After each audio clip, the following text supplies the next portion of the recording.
terroir. I'm Simon Jacob, your host for this episode from Jerusalem. If you're driving in your car, please focus on the road ahead. If you're home, relaxing, please pour a glass of wonderful kosher wine, sit back, relax, and enjoy. As we prepare to celebrate Purim this week, I ask that, wherever you are, please take a moment to pray. Pray for the safety and return of our hostages. Pray for the return home of all our still displaced citizens. Pray for the safety of our soldiers, and pray for peace and security for all the Jewish people around the world. Last year I recorded a Purim episode that was unlike any other. It was raw, and it was painful. We were just 5 months past the horrors of October 7th, trying our best to find a footing in a world that had quite literally turned upside down. That episode was my attempt to reconcile the joyous nature of Purim with the deep wounds still bleeding in our collective soul. I spoke about Na'afochu, the Purim theme of complete reversals, how Haman's decree was overturned, how justice was served, and how what seemed at the time destined for destruction became a moment of salvation. And now a year later, here we are again. What has changed? What has remained the same? And what does Purim mean for us this year, in 2025, the Jewish year of 5785? What you might not know is that this Purim is unlike any other. It is a rare moment in Jewish history, one that won't actually happen again for at least another 20 years. Typically, the Jewish world celebrates Purim on the 14th of the Jewish month of Adar, while Jerusalem and a select few other ancient walled cities celebrate one day later, on the 15th, known as Shushan Purim. This distinction exists because in the original story of Purim, the Jews of Shushan, the capital city of Persia, continued to fight for an extra day, celebrating their victory one day later than the rest of the kingdom. But this year, for the first time in 2 decades, Purim falls on a Friday, which means that both Jerusalem and the rest of the world will celebrate together. It is as if Hashem himself is reminding us that this is a time not for separation, but for unity, that we as Jews should not be celebrating in different places at different times, but together as one nation. After a year of immense suffering, division, and challenges, this Purim is a symbol of what we need most, Achdut Yisrael, Jewish unity. Because if we have learned anything from this past year, it is that our unification is not just a nice virtue. It's our survival, it's our strength, and ultimately, it is our key to our own redemption. We have seen that when Jews stand together, nothing can break us. We have seen that in the soldiers who fight side by side, in the communities that have rallied around displaced families, in the millions of Jews around the world who have defended Israel with their voices, their actions, and their unwavering support. Just as Purim forced the Jewish people in Persia to stand together, to fast as one, to pray as one, to fight as one, so too this year's Purim compels us to unite. No longer can we afford to be divided. No longer can we separate ourselves by borders, denominations, or ideologies. Purim 2025 reminds us that our future depends on our unity. When the Megillah is read on Friday morning, it won't just be read in Jerusalem or in Tel Aviv or New York or in London. It will be read everywhere at the same time. The words of our salvation will ring out in unison across the world. And just as Hashem reversed the decree of Haman, may he once again turn the tides, bringing an end to our suffering, restoring peace to Israel, and reuniting our people, not just in celebration, but in redemption. A year has passed, but for so many families, time has stood still. Over 100 hostages remain in Gaza. Over 100 souls stolen from their homes, separated from their families, enduring horrors we cannot even imagine. There are still parents waking up every morning with an empty chair at their breakfast table. Still spouses waiting for their phones to ring for news that doesn't come. Still children who whisper Shema Yisrael at night, hoping that their mothers or fathers will somehow return home. As we reflect on the profound themes of Purim, resilience, unity, and faith, it's essential to also acknowledge the remarkable stories of those who endured captivity following the harrowing events of October 7th. Their experiences not only highlight the enduring spirit of our people, but also serve as a modern testament to the unseen hand of Hashem, guiding and protecting us even in the darkest of times. On October 7th, 2023, Rachel and David Edry, a couple in their 60s in Ofakim, found themselves taken hostage in their own home by Hamas militants. Demonstrating extraordinary bravery and presence of mind, Rachel engaged the captors by offering them drinks and homemade cookies, singing Arabic songs, and maintaining a calm demeanor. This courageous act of hospitality and humanity not only bought precious time, but also kept the situation from escalating until Israeli security forces successfully rescued them after a tense 20-hour standoff. Rachel's unwavering faith and her ability to see the humanity in her captors, even in the midst of life-threatening danger, exemplifies the profound strength and resilience that our tradition celebrates. In another poignant account, Yarden Roman Gat, her husband Alon, and their 3-year-old daughter, Geffen, were abducted from kibbutz Be'eri. Seizing a moment of opportunity, Yarden and Alon attempted a daring escape. Facing imminent danger, Yarden made a heart-wrenching decision to hand their daughter to Alon, knowing he could run faster, and diverted the captor's attention by running in a different direction. Her selfless act ensured the safety of her child and husband, even as she was recaptured and endured 2 months of captivity in Gaza.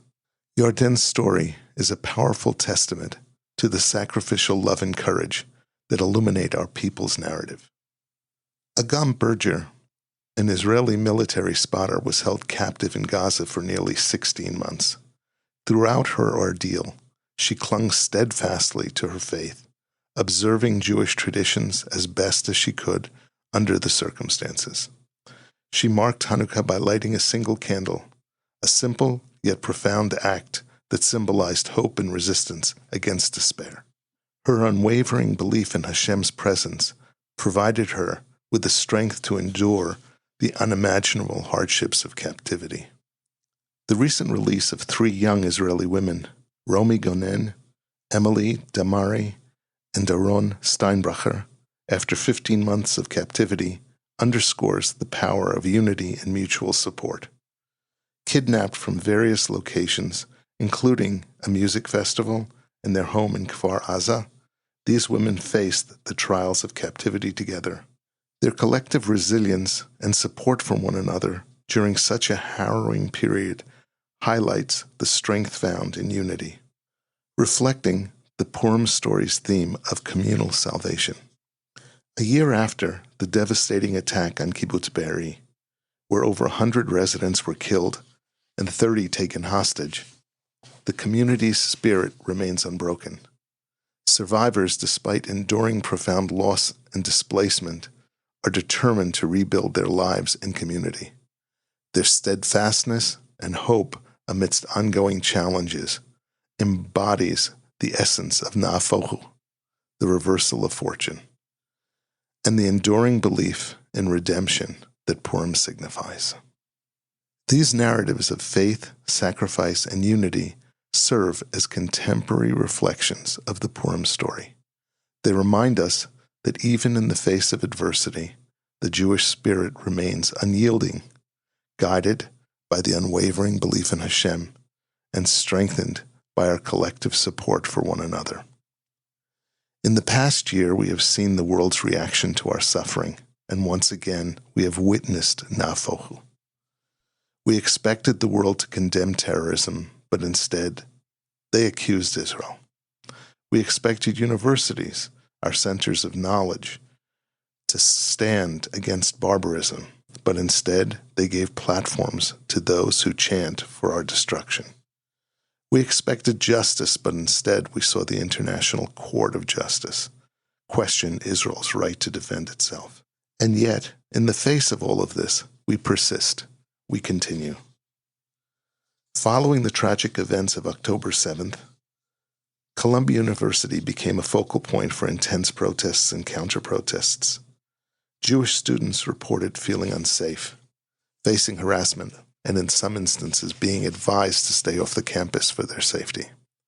One particularly troubling incident involved a Jewish student being physically assaulted during a protest.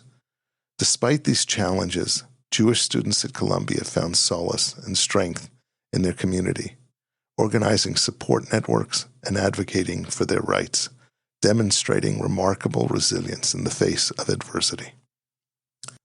In April 2024, anti-Israel protesters established an encampment on UCLA's campus, which effectively barred entry to students who did not denounce Israel. This created a de facto exclusion zone, preventing Jewish students from accessing parts of their own campus. In response, 3 Jewish students filed a lawsuit against UCLA, as the university played a de facto role in preventing them from accessing the campus freely during the protests. A federal judge subsequently ordered UCLA to develop a plan ensuring equal access for all students. This legal action not only highlighted the challenges faced, but also underscored the unity and determination of Jewish students to stand up for their rights and foster an inclusive environment. In May, the Louis D. Brandeis Center for Human Rights under Law filed a lawsuit against Harvard University due to the institution inadequately addressing anti-Semitic harassment and discrimination on campus. Some students and actual faculty called for violence against Jews and celebrated attacks against Israel. Due to unified support by the Jewish students and advocacy groups, emphasizing the importance of holding institutions accountable, it showcased how unified efforts could combat anti-Semitism in academic settings. These incidents, while deeply concerning, have also been catalysts for unity within the Jewish student communities. Faced with exclusion, threats, and harassment, Jewish students have come together to support one another, advocate for their rights, and educate their peers about anti-Semitism. They have formed alliances with other student groups, engaged in interfaith dialogues, and organized educational events to promote understanding and tolerance. This solidarity has not only provided emotional support, but has also led to tangible changes, such as legal victories and increased awareness about the challenges they face. The Jewish people have always known suffering, but we have also always known survival. And that is why this Purim, more than ever, we must embrace our joy as an act of defiance, our faith as an act of strength, and our celebrations as a declaration that we are still here.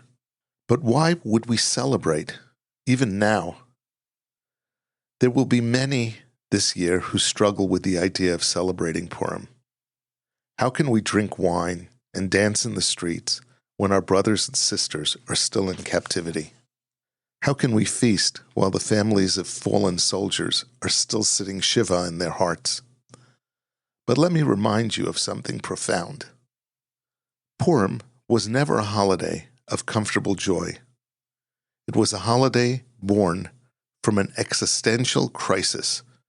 It was a holiday of impending doom, reversed only at the very last minute. Today, we drink wine, not just for pleasure, but for purpose. We make a bracha over the wine, and with each sip we remember that we are here, that we are strong, that our existence is not an accident, but a miracle. We drink for the hostages, we drink for the soldiers, we drink for those who cannot, because they would want us to. This year, we do not just celebrate for ourselves, we celebrate for those who are still fighting. This Purim, let's each take action. Here's what I ask of you. When you hear the Megillah and stomp at the name of Haman, stomp for Hamas too. When you give Mishloach Manot, include a note of encouragement about a soldier or a displaced family. When you sit at your Purim feast, say an extra prayer for the hostages. And when you drink, do it meaningfully. Lift your glass and say, for the soldiers, for our hostages, and for Am Yisrael. This year, we do not just celebrate for ourselves.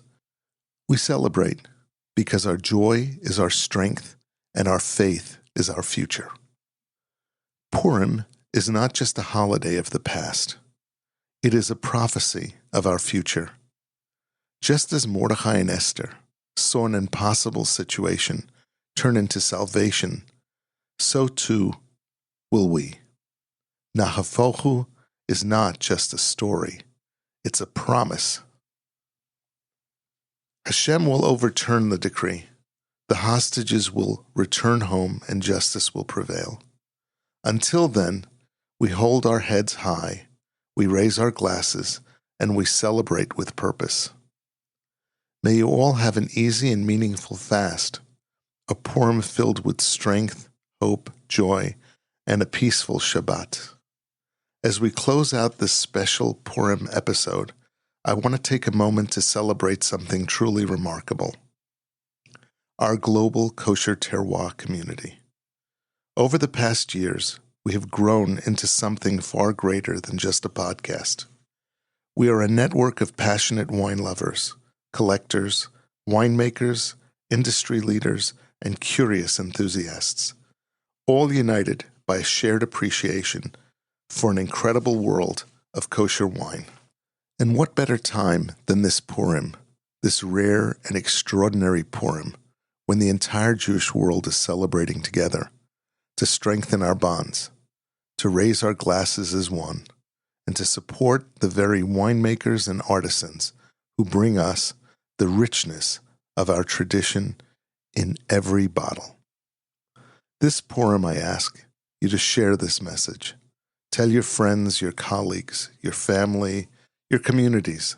Let them know that Purim is not just about costumes and festivities. It's also about unity. It's about finding joy even in difficult times. Support our kosher winemakers, whether you pick up a bottle from Israel, the U.S., France, Italy, Argentina, South Africa, or beyond. Know that every sip tells a story, that every vintage carries history, resilience, and dedication. Bring more people into the Kosher Terroir family. Introduce them to this podcast. Encourage them to explore our past episodes, and invite them to join us on this journey as we continue uncovering the stories, the innovations, and the passions behind the kosher wine world. If you're new to the Kosher Terroir, I welcome you to dive into our extensive library of episodes, featuring in-depth interviews with some of the most influential figures in the kosher wine industry. From legendary winemakers to rising stars, from historical deep dives to breaking trends. The Kosher Terroir is your home for everything kosher wine. And to our longtime listeners, your continued support, your engagement, and your enthusiasm are what makes this community so special. I can't wait to share with you what's ahead. In the coming weeks and months, we have incredible conversations lined up with some of the world's top kosher wine leaders, visionary winemakers, and emerging influencers who are shaping the future of this industry. So stay with us, stay connected, subscribe on your favorite podcast platform, And most importantly, raise a glass with purpose this Purim, because together our voices, our celebrations, and our unity are more powerful than ever. May your Purim be joyous, meaningful, and filled with exceptional wine. May our unity bring strength, and may our faith bring redemption. From Jerusalem, this is Simon Jacob. Cheers. L'chaim, to Purim, to community, to our shared love of wine, and to Am Yisrael.